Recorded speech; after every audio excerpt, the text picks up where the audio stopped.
Netflix is in big trouble. For the first time since its early startup days in 2009, Netflix has lost users.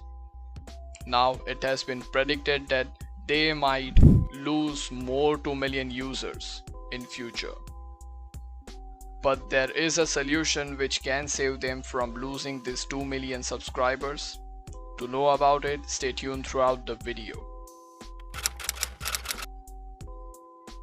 Before we look into the issue, let's go back to the history of Netflix. It all started when Netflix CEO Reed Hastings was 6 weeks late to return his Apollo 13 cassette. He was charged a hefty $40 fee. But from an awful experience came a brilliant idea. At that time, the video rental sector was $16 billion industry. And given these rental shops acted like tough librarians, there was a huge place for improvement. Hastings and Mark Randolph saw this opportunity and decided to launch Netflix, an online DVD rental service. The idea was simple: users can rent DVDs online, the DVDs directly reach your doorsteps, you have unlimited choices. On top of this, Netflix introduced its famous flat fee subscription model, which got rid of the awful late fee structure. Since then, Netflix has religiously stuck to its subscription model. That's even after its pivot to becoming a streaming platform in 2007. For the past 13 years, this model has served Netflix well, but things are changing now. Since 2007, Netflix has seen a steady increase in both its revenue and subscribers. But it was during the pandemic when they saw exponential growth. While you and I were busy watching Money Heist, Netflix was minting cash. In 2021, Netflix made around $30 billion in revenue, while its net income increased by 85%. They also gained 8.3 million users in the last quarter. But the pandemic spurt came crashing as 2022 drove in. In quarter 1 2022, Netflix lost 200k users, reporting negative growth for the first time since 2009. And it's now expected to lose 2 million more subscribers in the next quarter. The fact remains, Netflix is not growing as quickly as it used to, which hints towards a rather grim future. Well, here are some factors that contributed to the slowdown. First reason is Russia exit.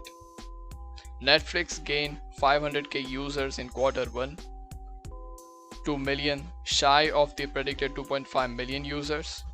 But since its exit from Russia, it lost 700k users. Ultimately, it lost 200k subscribers in quarter 1. Second reason being password sharing. Netflix 200 million subscribers share their password with 100 million more users. If we consider the average monthly revenue per customer being $11.67, then Netflix is losing around $1.1 billion each month. Third reason being market saturation. Netflix has reached market saturation in US and Canada. It has over 75 million members, which accounts for 60% of the total households. The fourth reason is India bet. Netflix is eyeing the Indian market next, but their bet haven't paid off as expected. Their poor performance can be attributed to two reasons. First being Netflix high prices, and second, the dominance of Hotstar and Prime Video, who makes up 41% of the market. And the last reason being heavy competition. Finally, while Netflix started as a lone warrior, the streaming space has gotten more crowded. New players are eating Netflix's lunch. We can gather two things here. First, market saturation is a huge problem, and second, all competitors are fighting for a limited pool of users. But from the user's perspective, the evolution of the entertainment space is not all positive. Of course, the convenience of streaming on the go is great, but the monthly spend of Rs 300 on cable has tripled now with multiple platform options.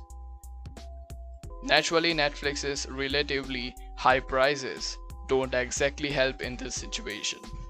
So, other streaming platforms are bound to eat Netflix's market share. For instance, while Netflix lost users in 2022, Disney Plus gained 11.8 million new subscribers during the same time.